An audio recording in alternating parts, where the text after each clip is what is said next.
Microsoft এক্সেলের নতুন আরেকটি ক্লাসে স্বাগত জানাচ্ছি। আজকে আমরা শিখব হচ্ছে কিভাবে মার্জ অ্যান্ড সেন্টার করা যায়। মার্জ অ্যান্ড সেন্টার, মার্জ শব্দের অর্থ হচ্ছে একত্রিত করা, আর সেন্টার হচ্ছে মাঝে আনা। তো আমরা প্রথমে এক্সেল ওপেন করব।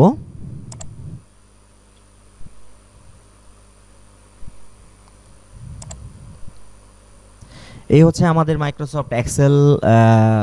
দেখতে এমন হবে, কলাম এবং রো টানা থাকবে। এগুলো হচ্ছে কলাম, আর এগুলো হচ্ছে যে এ বি সি ডি, এগুলো হচ্ছে কলাম। আর এইদিকে হচ্ছে যে 1 2 3 4 5 6 এগুলো হচ্ছে রো। কলাম এবং রো টানলে মাঝখানে যে সেলগুলো তৈরি হয়, যে ঘরগুলো তৈরি হয়, সেই ঘরগুলোকে বলে হচ্ছে সেল। এখন আমরা যেটা শিখতেছি সেটা হচ্ছে কয়েকটি সেলকে একত্রিত করা। মানে আমরা এরকম হতে পারে যে দুইটা সেলকে একটা সেল করব, দুইটা সেলকে একটা সেলে পরিণত করব। তাহলে আমাদের প্রথম কাজটা কি? প্রথম কাজটা হচ্ছে ওই দুইটা সেল, যে দুইটা সেলকে আমরা একত্রিত করব, ওটাকে আগে সিলেক্ট করতে হবে। তো প্রথমে সিলেক্ট করলাম, আর সিলেক্ট করলে এই যেমন এখন কিন্তু দুইটা সেল সিলেক্ট হয়ে আছে। আমরা একটু জুম করি, এখন কিন্তু এই যে দুইটা সেল সিলেক্ট হয়ে আছে।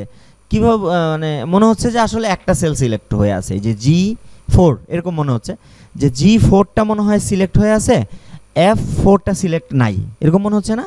আসলে কিন্তু F6ও সিলেক্ট করা রয়েছে। তাহলে বুঝবো কেমন? এটা তো কালার হয়ে আছে, আর এটা তো কালার হয়ে নাই। এই যে যে চতুর্দিকে একটা বর্ডার হয়ে আছে না মোটা, এই যে বাউন্ডারিটা, ওই বাউন্ডারিটা দেখে মানে আমাদের বুঝতে হবে যে এটা এই পুরো এরিয়াটা সিলেক্ট হয়ে আছে। তাহলে যেই সেল থেকে আমরা সিলেক্ট করা শুরু করব, ওই সেলটা এমনই থাকবে, মানে সাদাই থাকবে, নর্মাল থাকবে, স্বাভাবিক। চার সাইডে যে বর্ডারটা, ওটা দেখে আমরা বুঝে নিব যে আমাদের এই এরিয়াটা সিলেক্ট হয়েছে। তো প্রথমে আমরা প্রয়োজনীয় অংশটুকু হচ্ছে সিলেক্ট করব। সিলেক্ট করার পর এখানে যতগুলো সেল আছে সবগুলো সেলকে আমরা মার্জ করে দিব। মার্জ করার জন্য আমরা এই যে মার্জ অ্যান্ড সেন্টার ক্লিক করব। মার্জ অ্যান্ড সেন্টার, আমরা যখন মার্জ অ্যান্ড সেন্টারে কার্সরটা রেখেছি, আমরা কিন্তু এখনো ক্লিক করি নাই। এই যে এটার এই যে উপরে এখানে কিন্তু দেখাচ্ছে না? যখন আমরা মার্জ অ্যান্ড সেন্টারের মধ্যে কার্সরটা রেখেছি, তখন এটার কাজটা কি ওটা কিন্তু দেখাচ্ছে। খেয়াল করছো একটা জিনিস? ওই যে উপরে এক্সেল, আরেকটা এক্সেল নিচে, ওই যে উপরে দুইটা সেল সিলেক্ট করার পরে যখন ওই যে অ্যারো দিয়ে বোঝাইছে যে ওই দুইটা সিলেক্ট করার পরে যখন মার্জে ক্লিক করা হয়েছে, তখন ওই যে নিচের এক্সেল যেমন ঘরটা নাই, কেটে গেছে, ওটার মতো হয়ে গেছে। এটা মানে এটা দেখেই কিন্তু অনেকটা বোঝা যাচ্ছে কি এটার কাজটা। হ্যাঁ, সাইডে আবার কিন্তু লেখাও আছে, আমরা লেখা দেখেও বুঝতে পারি। তাহলে আমরা এখানে একটা ক্লিক করব। ক্লিক করার সঙ্গে সঙ্গে আমরা যেই কটা সেল সিলেক্ট করেছি সবগুলো সেল কি হয়ে যাবে? একত্রিত হয়ে একটা সেল হয়ে যাবে। এটার নাম হয়ে গিয়েছে কি? C3। এটার নাম কিন্তু C4 নয়।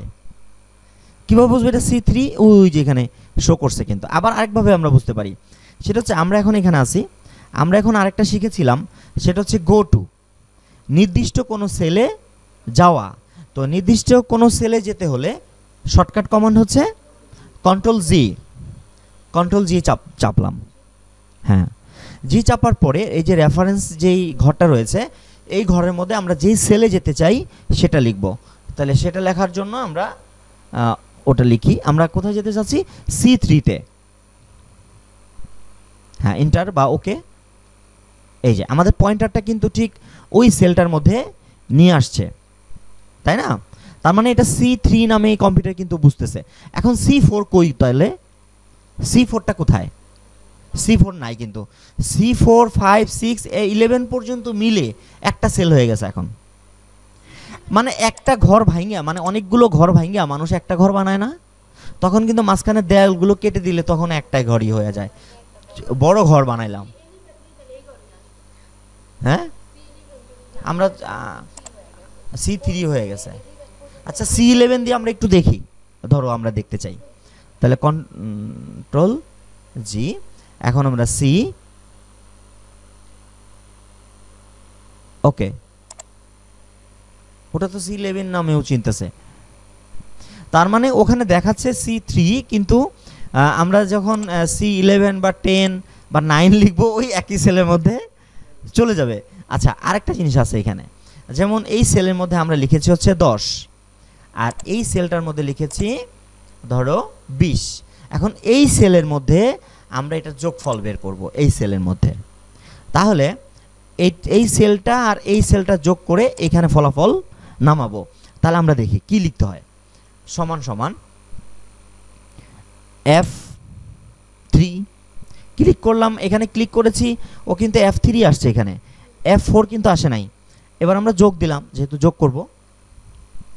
এবার আমরা এটার মধ্যে একটা ক্লিক করলাম, এখানে কিন্তু ওই যে মানে কপির মতো চিহ্নগুলো আসছে, যে দূরেইতেছে, হ্যাঁ হ্যাঁ এরকম হচ্ছে। তার মানে এটাকে কিন্তু সে C3 নামে চিনতেছে। আমরা একটু দেখি, এন্টার প্রেস করি, তাহলে রেজাল্ট কিন্তু এখানে 20 আর এখানে 10 মিলে 30 হয়েছে। আমরা একটু এটা 30 হয়েছে। এখন যদি কোনো কারণে এই 20-এর জায়গায় আমি এখানে 40-50 লিখি এন্টার, তাহলে অটোমেটিক এখানে কিন্তু চেঞ্জ হচ্ছে। এখানে চেঞ্জ করলে বা এখানে চেঞ্জ করলে অটোমেটিক ওখানে চেঞ্জ হবে 25। এই যে 25 আর 20 50 মিলে 75 হয়েছে। এখন আমরা এই যে এটাকে যে 11 নামে চিনলো, আমরা যদি এখন এখানে 11 লিখি,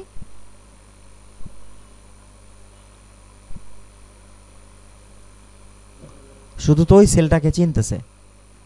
10 লিখি, 10-এ তো কিছু নাই।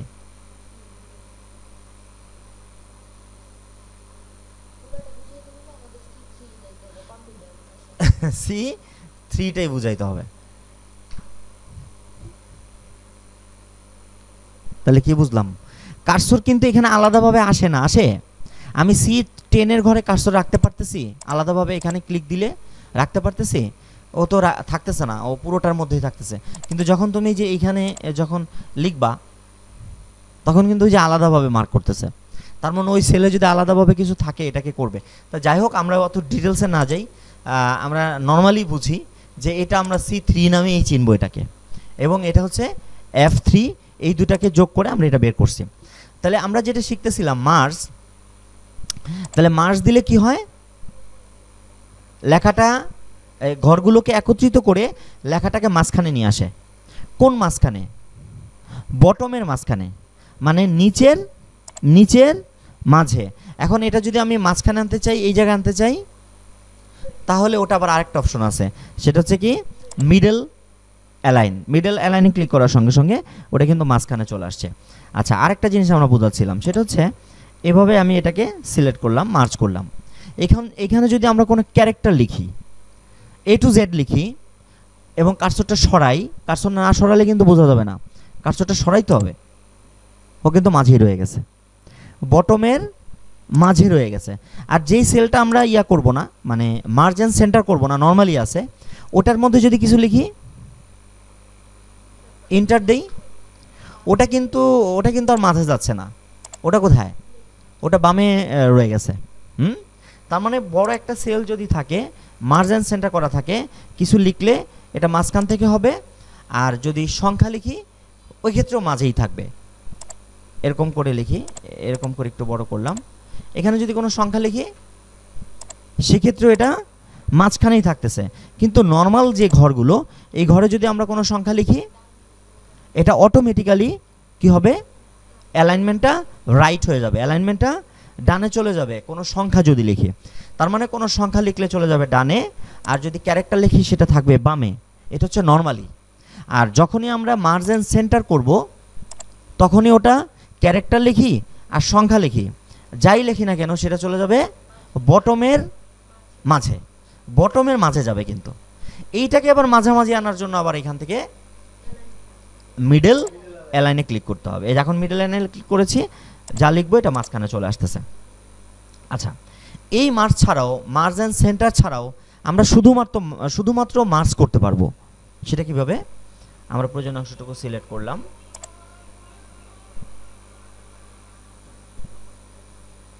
প্রয়োজনীয় অংশটুকু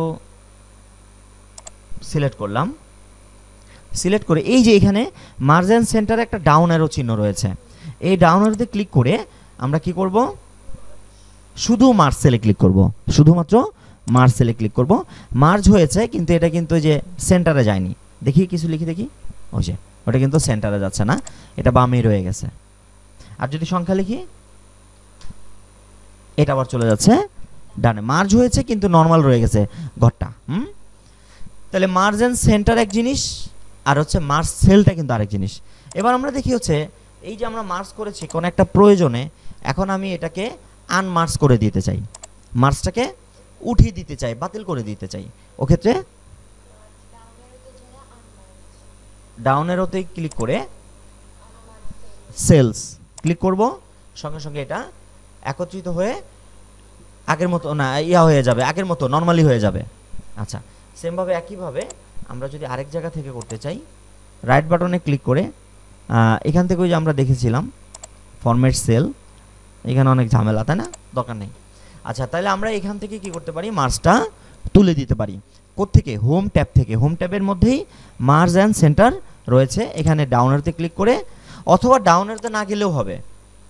আমরা একটু দেখি, এই যেটা, এটা মার্জটা আমি তুলে দিতে চাই। তাহলে আমি ডাউনের তো না গিয়ে সরাসরি যদি উপরে ক্লিক করি আনমার্জ হয়ে যাবে, তার মানে ভিতরে যাওয়ারও দরকার নাই। আর যদি এখানে ক্লিক করলেও না আসে তখন আমরা ভিতরে গিয়ে আনমার্জ করে দেব। তো এই ছিল হচ্ছে মাইক্রোসফট এক্সেলের মার্জ অ্যান্ড সেন্টারের কাজ। মার্জ শব্দের অর্থ হচ্ছে একত্রিত করা, কয়েকটা সেলকে আমরা খুব সহজেই একত্রিত করতে পারবো। আর আরেকটা জিনিস শেখাচ্ছিলাম না, যে মার্জ করার পরে এটা বোঝা যায় কিভাবে, বর্ডার দিতে হয় না?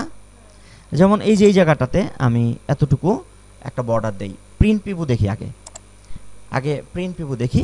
এই যে প্রিন্ট পিভু দিলে কোনটা যে মার্জ আর কোনটা যে মার্জ না, এটা কি বোঝা যাচ্ছে এখানে কোথায় মার্জ করা কোথায় মার্জ করা নেই? বোঝা যাচ্ছে না, কিন্তু কিছুই বোঝা যাচ্ছে না, সব স্বাভাবিকভাবে আছে। কিন্তু এখানে কিন্তু আমরা মার্জ ইউজ করেছি। তাহলে এই মার্জটা বোঝার জন্য আমাকে প্রিন্ট করার আগে আমাদের কি দিতে হবে, একটা বর্ডার দিতে হবে।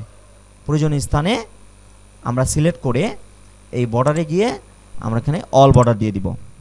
এখন আমরা প্রিন্ট পিভুটা দেখি, এখন বোঝা যাবে যে কোথায় মার্জ করা আর কোথায় করা নাই। যেমন এই জায়গাটাতে মার্জ করা, এই জায়গাটাতে মার্জ করা, হ্যাঁ, টেবিলের মধ্যে যতটুকু ততটুকু বোঝা যাচ্ছে। তাহলে মার্জটা যদি আমাকে বুঝতে হয় বা প্রিন্ট আউটে নিয়ে আসতে হয় মার্জটাকে, তাহলে অবশ্যই আমাকে একটা টেবিল ইউজ করতে হবে, বর্ডার ইউজ করতে হবে। যদি বর্ডার ইউজ করি তাহলে আমাদের মার্জটা পরিপূর্ণভাবে বোঝা যাবে। তো ধন্যবাদ আজকের ক্লাসে যুক্ত থাকার জন্য। আবারও নতুন কোনো ক্লাসে যুক্ত হয়ে যাব আমি, শেখ জাকির আহমদ। সে পর্যন্ত সকলে ভালো থাকুন, সুস্থ থাকুন এবং জাকির কম্পিউটার ট্রেনিং সেন্টারের সাথে থাকুন।